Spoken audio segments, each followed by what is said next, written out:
성경 보겠습니다. 에스겔 32장 1절 보겠습니다. 에스겔 32장 1절 보겠습니다.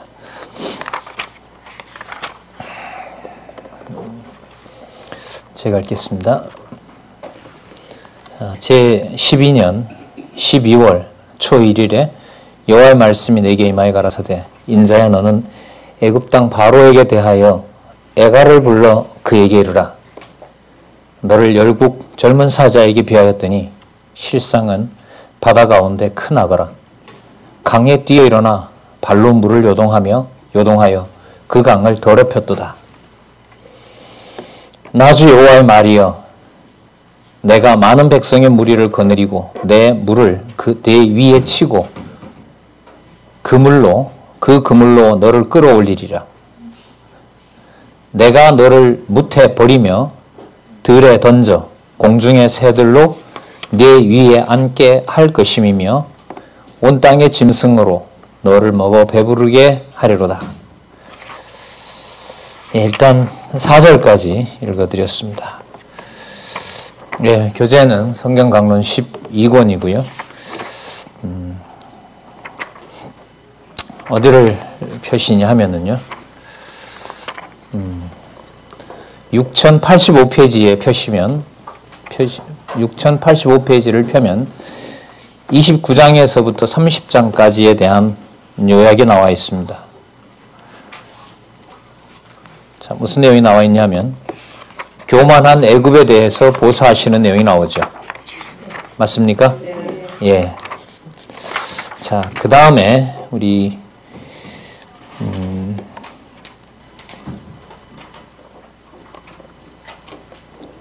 좀 멀리 앞으로 가볼까요? 6062페이지 가시면 25장에 대한 내용에서부터 48장까지 우리 에스겔 주제가 나와 있습니다. 모으심에 대한 예언이 나와 있죠. 예? 예. 교재가 필요합니다. 그리고 다음 페이지에 보시면 두 단락이 있는데 한쪽 단락 첫 번째 단락에 보시면 레위기 26장 42절에서부터 46절과 신명기 30장에서부터 30장 1절에서부터 10절까지 말씀이 나와 있습니다. 맞죠? 네. 모으심에 대한 예언의 구약 근거입니다. 레위기와 신명기에 나와 있습니다. 자, 그 다음 단락에 보시면 에스라 느헤미야가 나와 있습니다. 세 번째 줄에. 맞죠? 예. 이 내용은 장차 이루어질 내용에 대한 예언입니다. 그러니까 두 가지 내용을 말씀드렸는데 에스겔서 25장에서부터 48장까지 모으심에 대한 내용은 두 근거를 가지고 있습니다. 하나는 언약에 근거한 내용이고요. 하나는 성취와 연관된 내용입니다. 그 사이에 에스겔이 들어있습니다. 에스겔만 그런 것이 아니라 창세기부터 말라기까지가 전부 그렇게 되어 있습니다. 어느 한 부분을 볼 때 이런 구도가 생기지 않으면 구약을 하나님의 말씀으로 증명해 가기가 어렵습니다. 그래서 오늘 서론을 큰 틀에서도 한번 살펴보고 또 공부해 나가는 성경신학 특히 이제 본론 강론을 공부해 가실 때 강론집을 따라가는 것이 왜 그렇게 중요하냐? 바로 성경 계시 기록에 맞아간다는 겁니다. 이 말은 여러분 굉장히 충격적인 사실입니다. 강론집대로 공부해라. 왜? 성경 계시 기록의 목적이 그거기 때문에 그렇다. 이 말을 어떻게 감당할 수가 있겠습니까? 그러니까 성경께서 기록하실 때 감동하시고 이 머나먼 땅 극동에 한글로 성경 본래 기록 목적이 무엇인지가 밝혀졌다는 것이 우리가 자화자찬하는 내용이 아니라 역사적이고 신학적이고 교회사에 진짜 자다가도 놀랄 그런 일들을 여러분들이 보고 계시고요. 특히 에스겔서 후반부는 내용상으로 보더라도 여호와 하나님께서 이스라엘 백성, 남쪽 유다 백성이 망한 현장에서 얼마나 놀라운 얘기를 하고 계신지를 저희들이 살펴볼 수 있습니다. 먼저 25장에서부터 39장까지가 이제까지 남쪽 유다를 그리고 북쪽 이스라엘 다 합하면 이스라엘을 침략하고 괴롭혔던 이방 민족들을 반드시 심판하신다고 하는 내용을 약속해 주는 내용이 에스겔서입니다. 좀 넓게 보시면 이 에스겔서 25장에서부터 39장까지 나타난 보수를 통한 회복 예언은요, 요한계시록의 이해에 중요한 바탕이 됩니다. 여러분들 많이 들으셨을지 모르겠지만 요한계시록 13장에 가면 666이라는 숫자가 나옵니다. 그 내용을 낱말은 하나밖에 되질 않지만 그 낱말을 언약과 성취 섭리사의 관점에서 이해해 갈 때 에스겔서 25장에서부터 39장까지 내용이 머릿속에 그려지면 에스겔서 내용이 무슨 세대주의자들이 희한하게 해석해서 적그리스도를 만들어내기도 하고 자칭 적그리스도라고 하는 그야말로 성경을 왜곡된 역사로부터 정확하게 벗어날 수 있는 안내가 됩니다. 자, 계시록까지 관련된 걸 말씀드렸고요. 오늘 지금 말씀드리고자 하는 32장에서부터 나타나는 내용은 여러분들 이스라엘 백성을 제일 먼저 어쨌든 괴롭혔던 제국이 어느 제국이냐 하면 애굽입니다. 맞죠? 예, 애굽입니다. 하나님께서 약속하신 대로 아브라함의 후손들을 430년 동안 그곳에서 살게 했고 뿐만 아니라 모세 당시에 좀 강했다가 망해버렸지만 남쪽 유다가 망할 무렵에 강한 권세가 되면서 남쪽 유다를 유혹했던 아주 강하지만 사악한 세력으로 또 한 번 등장합니다. 바로 이게 애굽 세력입니다. 그 애굽 세력에 대해서 아까 읽었던 말씀에 보면 뭐라고 얘기를 하냐 하면은요. 자, 32장 1절에 보시면요. 제12년 12월 초일이라고 나오죠. 이 연도가요. 예루살렘이 함락된 후입니다. 이미 예루살렘은 함락되었습니다. 참고로요. 17절에 보시면 제12년 어느 달 15일 이것도 예루살렘 함락 후입니다. 어느 날은 여러분 지금 달하고 똑같게 보시면 됩니다. 12월 15일 이렇게 나옵니다. 자, 말씀드리는 것은 시기가 언제냐면 남쪽 유다가 패망한 다음에 그리고 애굽이 아직까지는 건재해 보이는 상황입니다. 남쪽 유다를 멸망시킨 바벨론에 의해서 철저하게 애굽이 멸망하게 되는데요. 그 멸망 직전에 여호와께서 에스겔을 통하여 애굽이 망하게 될 것. 그래서 슬픈 노래도 빨리 만들라고 하는 그야말로 언약을 세워주시는 내용입니다. 왜서 애가를 만들려고 할까요? 나중에 어디가 망할 때? 애굽이 망할 때 바벨론이 강해서 애굽이 망했다라고 말하지 못하게 하려고. 그래서 여러분들 여호와 계시가 중요한 거 아니겠습니까? 그 언어 하나만, 그 단어 복합명사 하나만 남으면 성경 계시 기록의 목적에 저희들이 맞아 들어가는 것입니다. 문제는 그걸 뒷받침하는 근거가 여러분이 배웠던 인생에서나 교과서에는 없습니다. 그리고 모든 내용을 막 모은다고 모아지는 것도 절대로 아닙니다. 기록된 그 순서와 편집된 순서를 여호와 하나님께서 주관하셨다는 것이 성경신학에서 매우 중요한 내용입니다. 자, 그러면 우리 32장 내용들 전체적으로 한번 말씀을 드리도록 할게요. 32장 내용의 핵심은 뭐냐면요. 핵심 구절이 나오는데 그 요약을 보시면 애굽에 대한 애가와 열국처럼 패망케 하신다고 하는데 열국에 대한 수식어가 뭐라고 나오냐면 할례받지 않았다 이렇게 나옵니다. 아셨습니까? 자, 그러면 애굽에서부터 시작해서요. 여기 등장하는 나라 좀 설명을 드리면 북쪽 이스라엘 전에 남쪽 유다를 쳤던 제국이 아수르. 맞죠? 예, 저기 메소포타미아 여러분들 그 에스더 시대 때 수상궁에 있으면서 야금야금 남쪽 유다를 괴롭혔던 유명한 왕국이 있습니다. 엘람 왕국이라고 있습니다. 그 다음에 또 하나는 흑해 지금이죠. 지금 흑해 터키 지역에서 아주 날카로운 무기로 그 백성들을 야벳의 후손으로 그 골탕을 먹이던 족속이 있습니다. 바로 메섹과 두발이라고 하고요.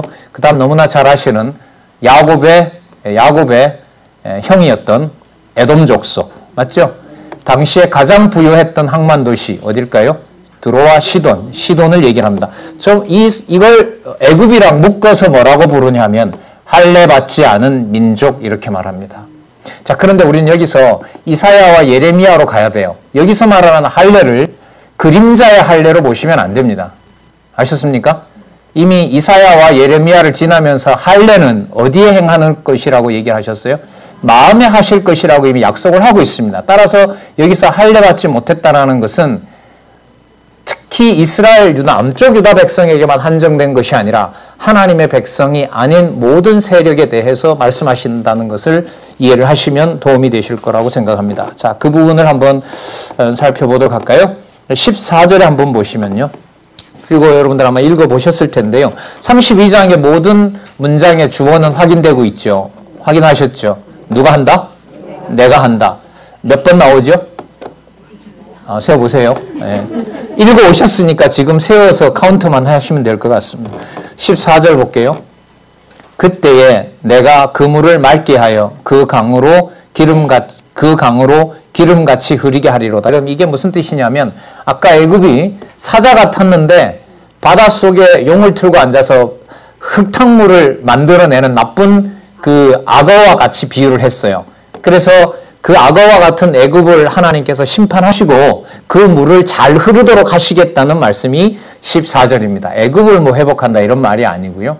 바벨론이 와서 다 멸하고 그 강이 제대로 흐른다라는 말은 애굽 때문에 피해를 당했던 자들이 결국 벗어나게 되는 배경이 된다 이 말씀입니다. 자, 17절 아까 읽었었죠. 제12년 어느 달 15일에 어쨌든 예루살렘 함락후입니다. 여기부터 볼게요. 19절에 보시면 이르라 너의 너는 아름다움을 좀 번역 다시 할게요. 너는 아름다움을 누구보다도 지나가는 거 얻었는가? 너가 얼마나 다른 사람보다 아름다웠느냐?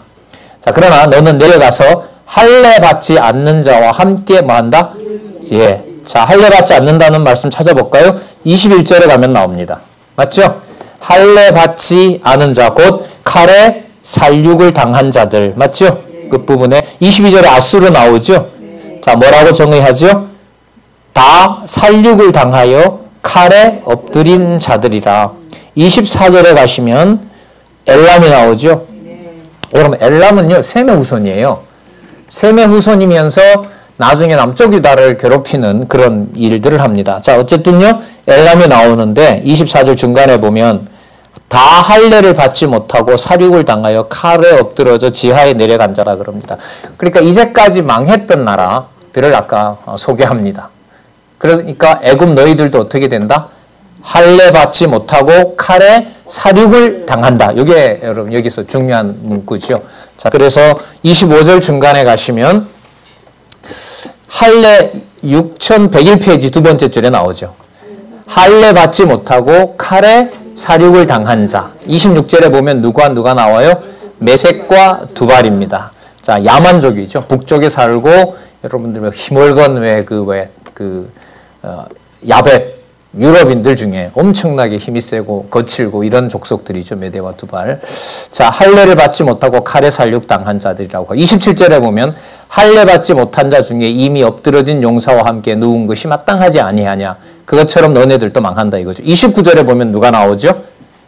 에돔이 나오죠. 에돔 곧 열왕과 그 모든 방백이 있으며 그들이 강성하였으나 칼에 살육당한 자와 함께 있었고 할례 받지 못하고 구덩이에 내려간 자와 함께 누우리라. 30절에 보면 누가 나옵니까? 북방과 시돈이 나오죠. 맞죠? 예.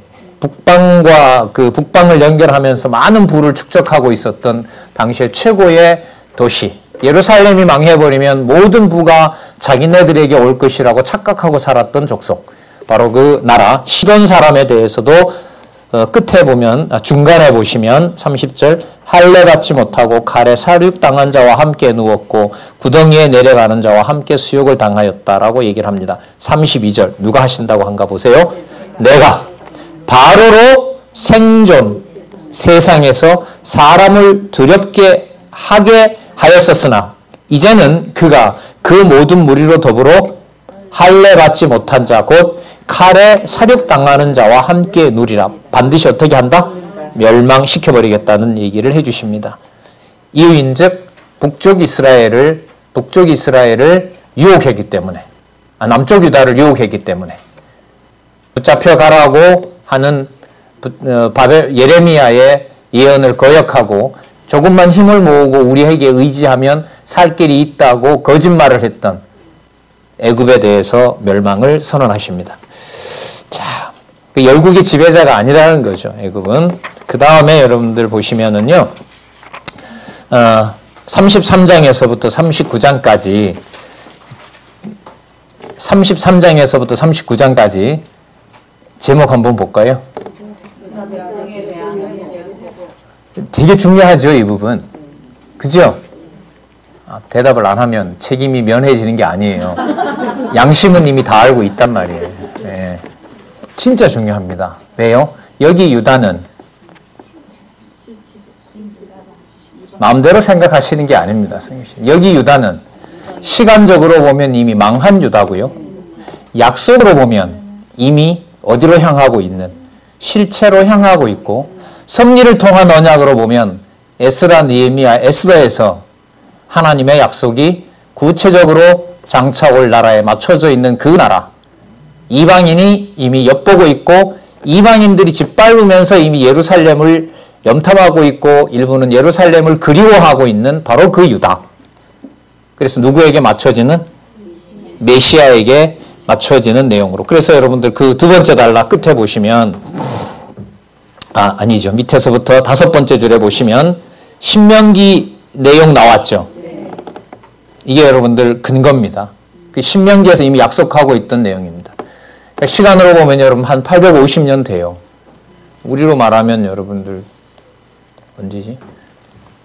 왕건이에요, 왕건. 고려시대예요, 고려시대. 도저히 상상할 수가 없죠. 기록으로 이렇게 전해주지 않았으면 이 내용이 이루어지는 거고요. 밑에서부터 다섯 번째 줄은 이는 장차 오실 메시아가 사망 권세를 멸하고 부활하실 것에 대한 예표로서의 모형과 그림자로 메시아를 세상에 보내주실 것에 대한 언약하신 말씀을 내포하는 역사 섭리의 일환이다.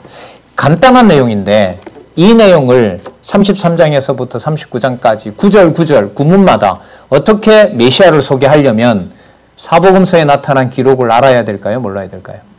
모르면 그런가 보다예요. 알게 되면 점점 이제 공부하는 계기가 되죠. 어떤 선생님이 그래요.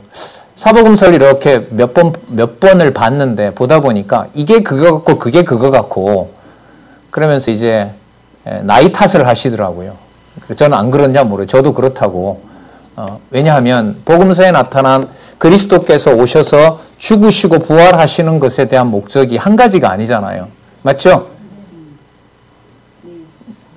제가 얘기 잘못했나요?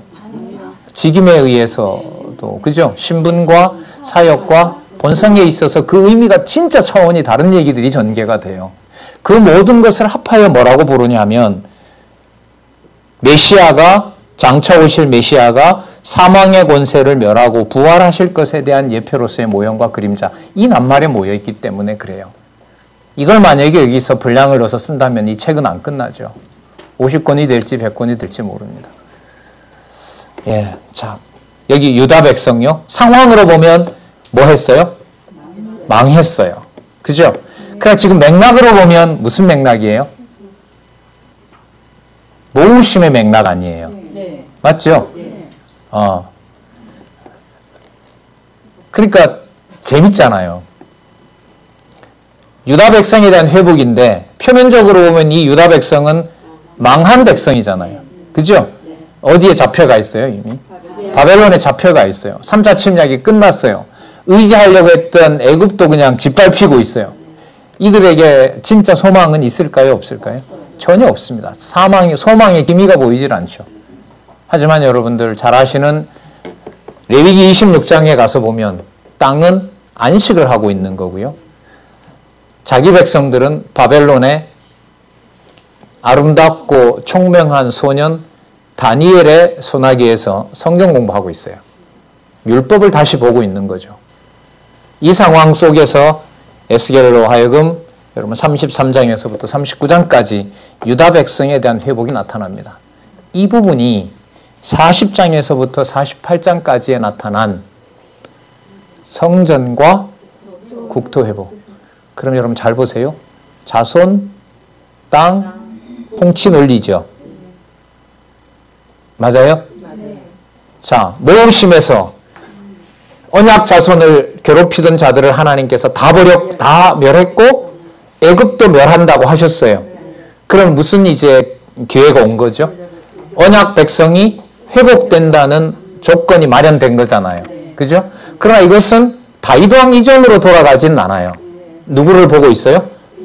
자, 이럴 때 뭐가 들어오냐 하면 이사야와 예레미야가 떠오르게 되면 그 내용들이 여기에서 붙는 거예요. 근데 선지서가 혼자 공부하기 어렵다는 것이 분량이 일단 많기 때문에 많은 반복이 필요한 겁니다. 오늘 연말까지 반복할 거예요. 공부 안 하셔도 될 정도로. 이것도 말이 안 되네요. 그죠? 재밌으면 공부를 안 할 수가 있나요? 보고 싶은데. 누가 보라 해서 보는 거 아니잖아요. 그죠? 안내를 해드리게 되면 앞으로 복음서를 보실 때 그리고 나중에 교회 설립이 일어나는 사도행전에서 이루어지는 내용들 속에 예수 그리스도의 직임신분 사역 본성에 대한 내용들이 지금 여기 여러분들 함께 하시는 이 교회, 여기 우리 이 대학반 본과라고 하는 교회, 이 교회를 통해서 하나님께서 어떻게 살아계신지를 증명하는 놀라운 근거를 어디에서? 선지서에서 잡는다는 거. 유대인도 못 잡는, 누구도 정리하지 못한 선지서를 떼기가 어려운, 여러분 어려워요. 선지서가. 내용도 너무 힘들어서 어렵고 많아서 어렵고 내용도 잔인해서 어렵고 이게 무슨 기독교냐고 할 정도로 반감만 생기는 것이 여러분 선지서입니다. 자, 그런데 이게 너무너무 논리적이잖아요. 그 다음에 나라의 백성을 보호해서 무엇을 회복하고? 국토를 회복하고. 그죠? 국토를 회복하고 그 국토는 장차 그리스도가 오실 나라는 땅에 속한 것이 아니라 어디에?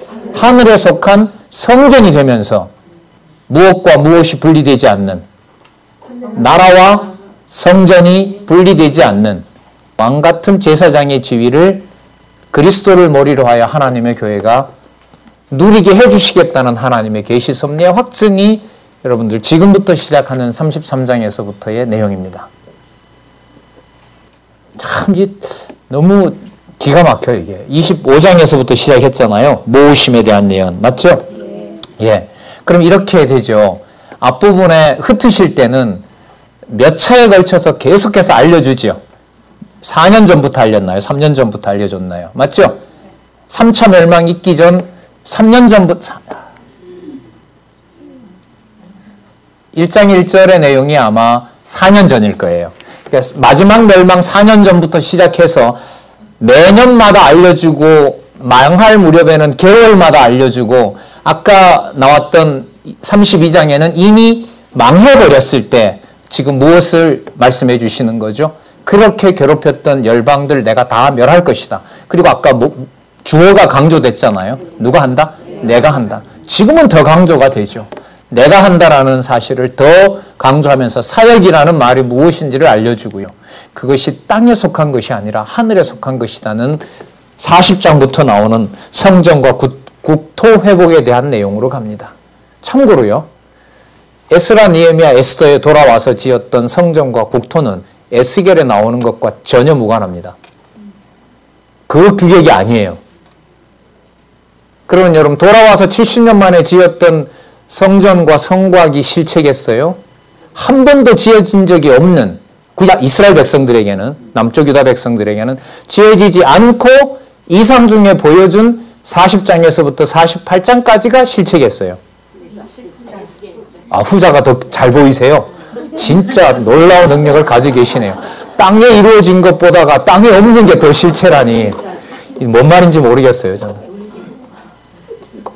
우리가 여러분 우리에게 믿어지든 안 믿어지든 창세전 영원한 하나님 나라에 속한 나라와 성전은 이건 don't touch. 관리할 수 있는 것도 아니고 뭐 우리가 더 확장할 수 있는 것도 아니고 이 방향으로 가요. 그래서 여러분 이 에스겔에게 이런 걸 보여주면서 여호와 하나님께서는 좀 인간적으로 말씀드리면 얼마나 메시아를 보내고 싶으시겠어요. 자, 모든 게 이제 다 뭐 됐어요? 완벽하게 갖추어졌잖아요. 근데 바로 안 가요. 또 에스겔 하나가 아니 다니엘이 또 남았거든요. 또 소선지서 전체가 남았어요. 그러니까 부푼 꿈을 우리가 배우고 있는 지금 33장에서부터 48장까지를 여러분 요즘 한 몇 주 또 갈 거니까요. 그 내용을 그림을 그리면서 이사야에서부터 보시거나 예레미야를 보시면 돼요. 그러니까 이렇게 되죠. 애가를 보더라도 더 이상 슬퍼할 이유가 없는 것이 오늘 내용을 가지고 보는 방법이에요. 37장에 가면 여러분들 예레미야 애가에서 불렀던 입속에 들어간 그 뼈조각에 다음 시간에 아마 나올 거예요. 에스겔 37장에 가면 그 뼈조각을 가지고 뭘 만들어요? 사람을 만들고 뭘 불어넣죠? 생기를 불어. 이런 걸 누가 상상을 했겠어요? 딸아들을 먹어야 되는 상황이 상상할 수도 없는 아까 여러분들이 말씀하신 하늘에 속한 성전과 나라를 여호와께서 준비하고 계시다. 이 조합을 누가 만들겠냐고요. 그래서 선지서 내용은 제가 볼 때는요. 짧으면 안 돼요. 몇 마디 가지고 솔직히 말하면 위로가 안 됩니다. 뭘 도대체 얼마만큼 영광스러운 실체를 숨겨놨기에 택한 백성을 그렇게 몰아가느냐. 너희가 아무리 명쾌하다 하더라도 선정적으로는 받아낼 수가 없어요. 진짜. 그래서 선지서를 뚜껑을 열기가 어려운 거예요. 전하기도 어렵고 전하는 사람한테 당장 당신은 그것이 진짜 성령께서 함께 하시고 하나님이 살아계신 증거라고 믿느냐라고 두 번만 물으면 자신이 없거든요. 물론 이것도 여러분 웃기는 거죠. 주어가 상실됐을 때 하는 얘기입니다. 자, 그러면 여러분 33장에 백성이 망한 후에 뭐 하신다가 나옵니까? 회복한다는 내용이 나오죠. 자, 선지자에게 엄하게 명하라고 얘기를 합니다. 엄하게 명하라고 하시면서 예언대로 백성이 망하면 누구를 알게 된다? 여호와를 알게 된다고 하는데요. 좀 미리 말씀을 드리면 여호와를 분명히 알게 되고요. 그리고 또 하나는 여호와께서 왜 이렇게 모질게 몰아갔느냐. 내가 원하는 것은 죄인들이 그러니까 여호와를 버린 백성들이 여호와께 돌아오는 것이 가장 나에게는 중요한 거기 때문에 그렇다. 그러니까 왜 혹독하게 다루었느냐라고 이제 선지자가 만약에 묻는 왜 혹독하게 이렇게 다루셨느냐라고 묻는다면 돌아서게 하는 그 모습, 여호와만 의지하는 그 모습이 내가 정말로 원하는 모습이기 때문에 그렇다는 거죠. 일단 여기에서 여러분 메시아의 모습으로 가야 됩니다. 이걸 사람이 할 수 있다 이렇게 가시면 안 돼요. 사복음서를 통해서 그리스도가 낮아지실 때 누가복음에서 마가복음에서요. 낮은 신분이 됐을 때 그리스도에게 아버지께 어떠한 불만도 하지 않을 것에 대한 예표로서의 모형과 그림자입니다. 자, 그러면 한번 볼까요? 내용들이 여러분 많죠. 에스겔서가 많은 내용을 한 줄로 그냥 탁탁 정리를 해놓았어요. 이거는 뭐 참 확인하면서 요약이 맞는지를 확인해야 되는 좀 그런 수고가 있어야 되는 부분이기도 합니다. 자, 이스라엘 족속은 그런데도 여러분 이스라엘 백성은 뭐라고 투정하냐 하면 우리는 잘했는데 왜 우리를 이렇게 멸망시켰느냐고 하나님 당신은 불공평하다라는 이의를 제기한다는 내용이 33장까지 나타나는 큰 흐름입니다. 자, 그럼 한번 볼게요. 어디를 보시냐면은요. 7절 한번 보세요. 인자야 내가 너로 이스라엘 족속의 파수꾼을 삼음이 이와 같으니라. 그런즉 너는 내 입의 말을 듣고 나를 대신하여 그들에게 뭐해라? 경고하라라고 얘기를 합니다. 자, 그 다음 9절 볼게요. 가령 내가 악인에게 이르기를 악인아 너는 정령 죽으리라 하였다 하자. 그럼 이건 지난번에 나왔던 또 그런 버전인데요. 자, 악한 자는 반드시 망하게 되는데 선지자 에스겔 너가 가서 만약에 망한다라고 얘기를 안 하면 망한 거기는 망하지만 너도 망하게 된다 이렇게 얘기를 합니다. 또 하나는 뭐냐면 망하지 않기로 한 자가 망하지 않게 되도록 내가 자비를 베풀었는데 너가 가서 얘기를 해서 돌아온 게 아니라면 너 어떻게 된다? 너는 또 죽는다는 거죠. 그러니까 내가 정해놓았는데 너가 가서 내 심부름을 제대로 하면 뭐 하게 되고 살려주고 안 하면 너를 죽이겠다는 겁니다. 그러니까 에스겔은 가서 무조건 하나님께서 얘기했던 내용을 뭐 해야 돼요? 전해야만 돼요. 여러분 이게 누구냐면요. 선지자예요. 선지자 이미지를 그러니까 여러분 이런 거죠. 복음서에 보시면 예수님의 선지직과 관련된 가르치신다라는 내용이 많이 나와요. 요한복음까지 나오거든요. 마태, 마가, 누가, 요금에 거기서 말하는 선지자가 첫 번째는 삼직으로서 선지자 분명 중요해요. 근데 마태, 마가, 누가로 확대되면서 그리스도께서 오셔서 가르치는 사역 있잖아요. 그 가르치는 것에 대한 사역은 무엇을 배경으로 해야 되느냐? 선지서를 배경으로 해야 저렇게 가르치시고 저렇게 배척당한다는 사실을 확증할 수가 있어요. 어느 정도로 엄하냐? 오늘 여기 보시면 나오잖아요. 너 그대로 안전하면 다른 것들은 정해놓은 대로 가지만 안전한 것 때문에 전하지 않은 것 때문에 에스겔 너를 내가 어떻게 하겠다? 죽이겠다. 이게 선지자예요. 지난 시간에는 뭐가 나왔었죠? 누구를 죽여서 표적을 삼아요? 그 나라가 망한다라는 사실을 누구를 죽여서? 아내를 죽여서 표적으로 삼는 거죠. 그러니까 선지자가 누구인지 왜 하나님의 말씀을 저렇게 엄격하도록 전해야 되는지에 대한 언약을 우리는 선지서를 통해서 살펴볼 수가 있습니다. 11절 보시면 자, 주 여호와의 말씀에 나의 삶을 두고 맹세하노니 나는 악인의 죽는 것을 기뻐하지 아니하고 악인이 그 길에서 돌이켜 떠나서 사는 것을 기뻐하노라. 이스라엘 족속아 돌이키고 돌이키라. 너희 악한 길에서 떠나라. 어찌 죽고자 하느냐 하셨다 하라. 가서 이렇게 회복 맥락에서 얘기를 합니다.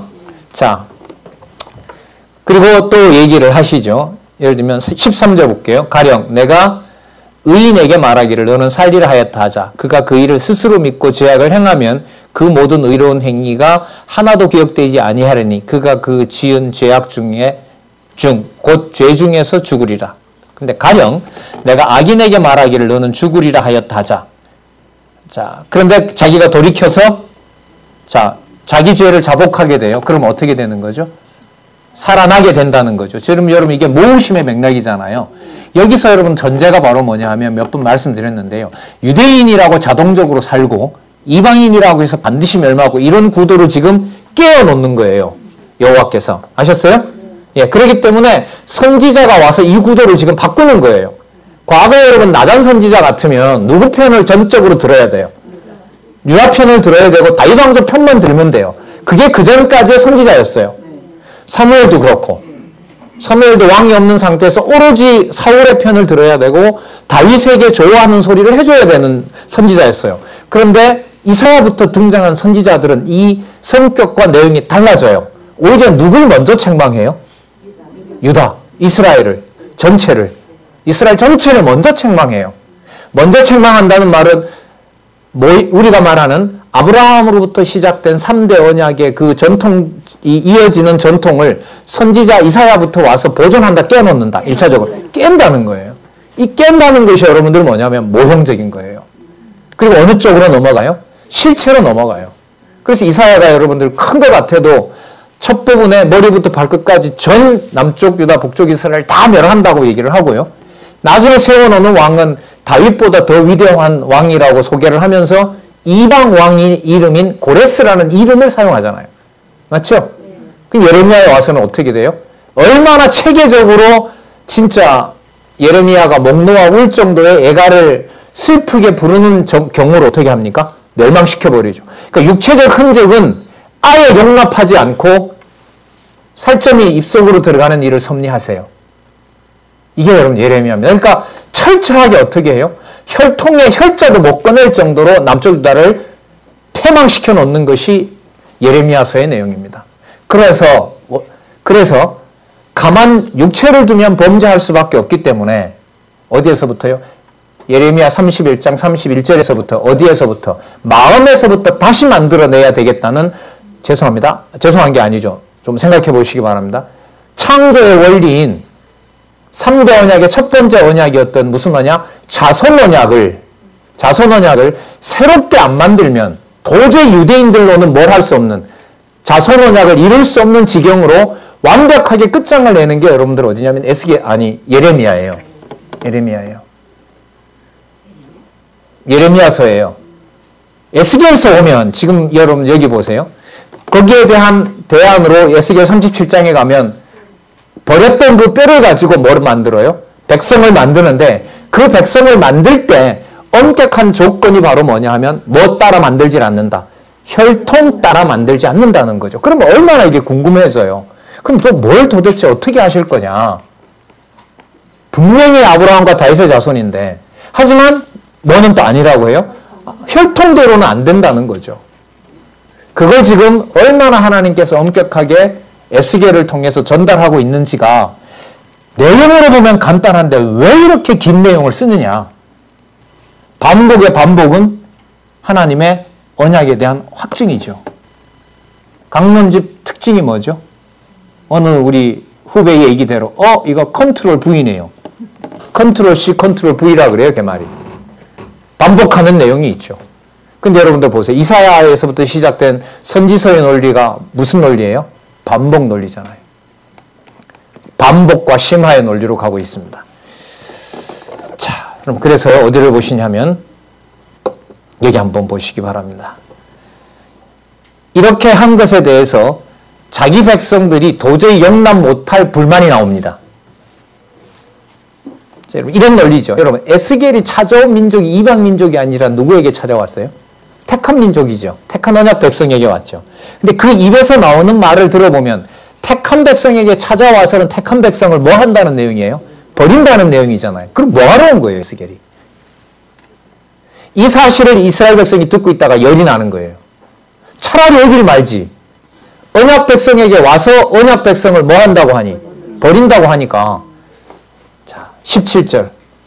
그래도 내 민족은 말하기를 주의 길이 공평치 않다 하는도다.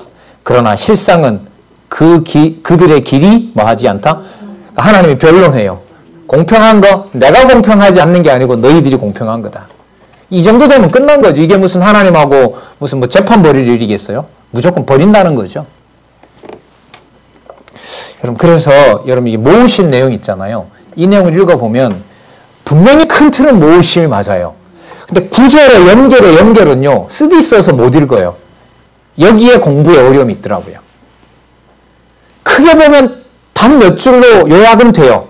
그런 희망이 보여요. 뭐 한다? 모으신다. 근데 구절의 연결성으로 보면 이게 남쪽 유다 이스라엘을 여러분들 그림자로 그 이전대로 회복시키는 거예요. 완전히 버리는 거예요. 완전히 버리는 거예요. 그래서 여러분 이게 의미 분석이라고 하는 것이 선지서에 오면 좀처럼 넘어서기 힘든 장벽이 되더라고요. 이게 이런 방식이 여러분 이제 공부해야 되는 문제가 발생하는 일이 되어버린 거죠. 자, 근데 그래서 여러분들에게 미리 좀 사전에 이런 얘기들을 많이 드립니다. 자, 좀 더 볼까요? 21절. 명시를 또 합니다. 우리가 사로잡힌 지 12년 10월 5일에 이렇게 나오죠. 예, 여러분 이것은 에스겔이 사로잡힌 지 12년이니까요. 이미 예루살렘이 완전히 패망한 겁니다. 그러면 32장과 33장의 내용은 무슨 맥락에서 이루어져요? 큰 맥락으로 보면 이제 다 망했으니까. 망한 다음에 뭐 하게 돼요? 이제 흩었으니까 뭐 하는 걸로. 모으는 걸로 가는 맥락이잖아요. 근데 내용이 기록된 바로 보면 내용이 회복되는 측면보다는 철저하게 더 뭐예요? 다 망하는 내용들이에요. 거기서 뭘 준비하세요?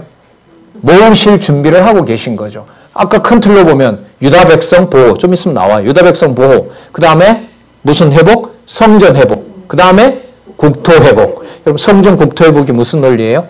에스라, 느헤미야, 에스더. 에스더는 여러분 백성과 연관이 되죠. 자, 볼까요? 21절. 우리가 사로잡힌 지 12년 10월 5일에 예루살렘에서부터 도망하여 온 자가 내게 와 말하기를 그 성이 뭐 하였다? 다 흩었다 이 말이겠죠. 다 흩었다. 자, 22절에 볼게요. 22절 중간에 보시면요. 22절부터 읽겠습니다. 그 도망간 자가 내게 나오기 전날 저녁에 여호와의 손이 내게 임하여 내 입을 여시더니 다 마침 그 사람이 내게 나올 임시에 내 입이 열리기로 내가 다시 잠잠하지 아니하였노라. 이 사람이 오기 전에 하나님께서 이미 알려줬어요. 왜 알려줬을까요? 그 사람이 우연히 망했기 때문에 선지자한테 알리러 온 것이 아니라 모든 걸 누가 정해놓았다? 그래서 그때야 비로소 누구를 안다? 여러분, 이게 여러분들 성경신학에서 매사에 산제사가 드려지는 원리인 거죠. 왜 원리가 되죠? 제물이 마련이 됐으니까. 그 제물은 뭐냐 하면 누구의 이름을 부를 준비를 완벽하게 해놓으시는 거죠. 여호와의 이름을 부를 준비를 해놓는 것. 이게 제사 준비 아니겠어요? 산제사 준비죠.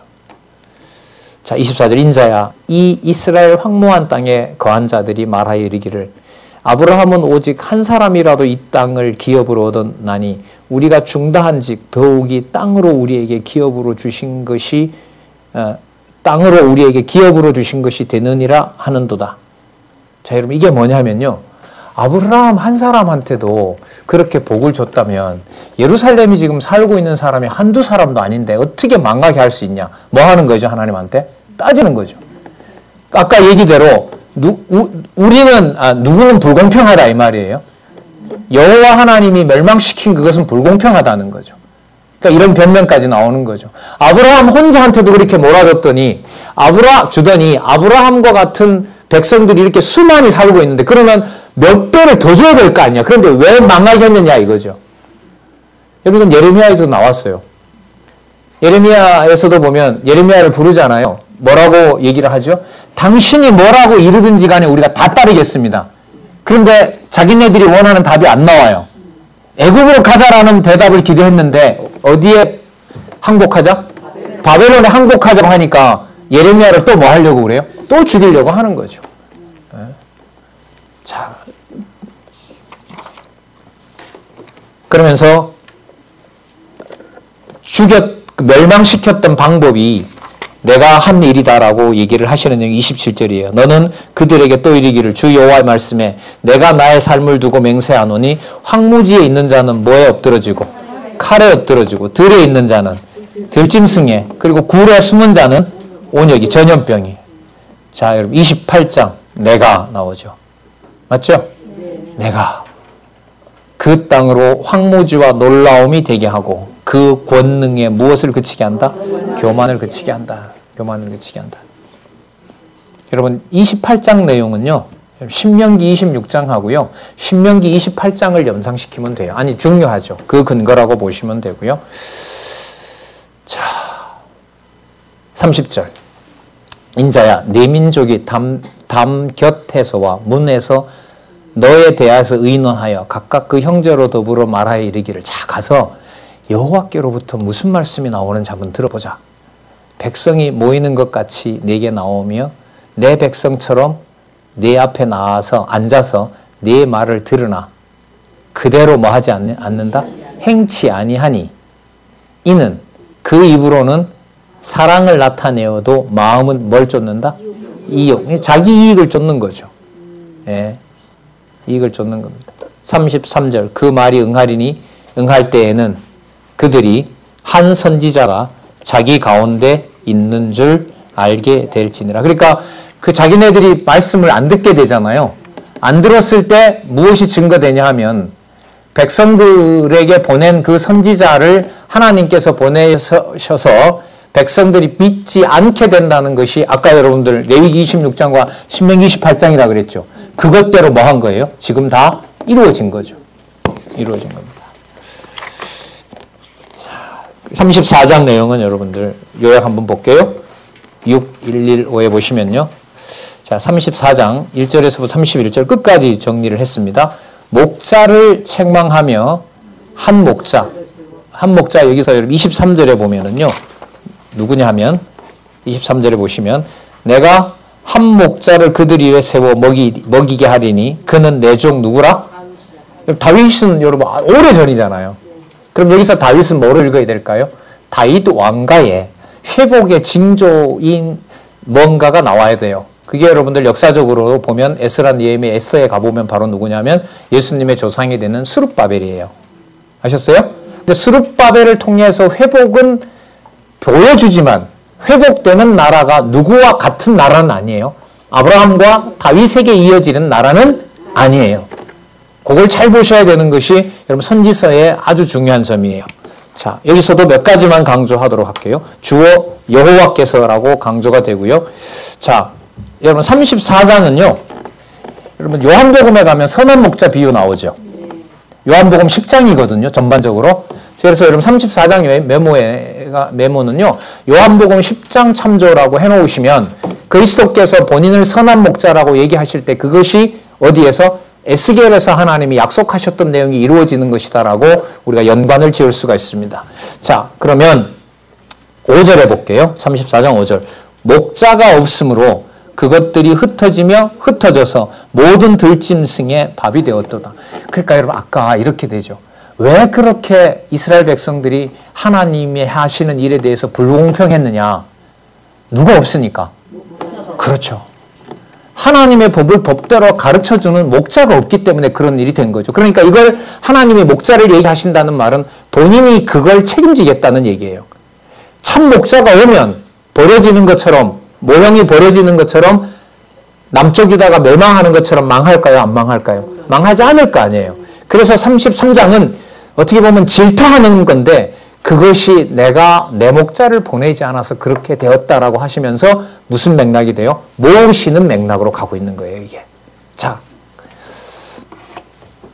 5절 그렇게 나와 있고요. 자, 여러분 10절에 보시면 주 여호와의 말씀에 내가 목자들을 대적하여 내 양의 무리를 그들의 손에서 찾으리니 누가 찾는다고요? 내가 여호와께서 여기 나와요. 목자들이 양을 먹이지 못할 뿐 아니라 그들이 다시는 자기를 먹이지 못할지라 누가? 내가 내 양을 그들의 입에서 건져낸다. 자, 11절도 마찬가지입니다. 나 주 여호와가 말하노라. 나 곧 내가 내 양을 찾되 목자가 양 가운데 있는 날에 양이 흩어졌으면 그 때를 찾는 것 같이 내가 내 양을 찾아서 흐리고 캄캄한 날에 그 흩어진 모든 곳에서 그들을 어떻게 한다? 건져내게 된다. 자, 15절로 가볼게요. 그래서 여러분들 여기 7절 이후부터는 누가 목자가 되신다? 내가 여호와께서 목자가 되신다. 이 아까 요한복음에 가서 정확하게 이루어지죠. 15절 보시면은요. 나 주 여호와가 말하노라. 내가 여기 나오네요. 그죠? 나 주 여호와가 말하노라. 내가 뭐가 된다? 친히 내 양의 목자가 되어 그것들로 누워있게 할지라. 16절 그 잃어버린 자를 내가 찾으며 쫓긴 자를 내가 돌아오게 하며 상한 자를 내가 싸매어주며 병든 자를 내가 강하게 하려니와 살찐 자와 강한 자는 내가 멸하고 공의대로 그것을 먹이리라. 내가가 더 많네요. 이게 사역이에요. 저희들이 할 여지가 좀 남아있죠? 없죠?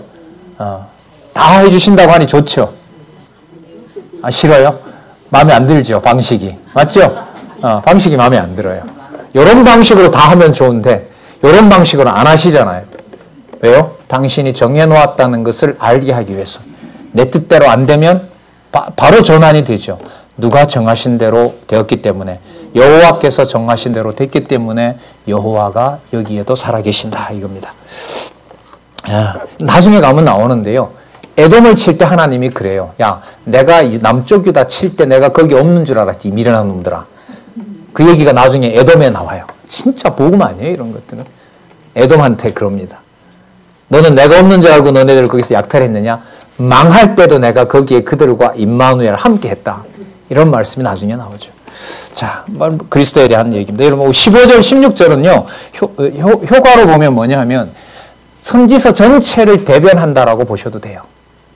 왜? 주어가 뭐라고 우리가 계속 확인해 왔어요? 내가라고 했잖아요. 자, 그럼 23절 아까 읽었죠? 스룹바벨에 대한 회복입니다. 내가 한 목자를 그들 위에 세워 먹이게 하리니 그는 내 종 다윗이라. 그가 그들을 먹이고 그들의 목자가 될지라. 나 여호와는 그들의 하나님이 되고 내 종 다윗은 그들 중에 왕이 되리라. 나는 여호와의 말이니라.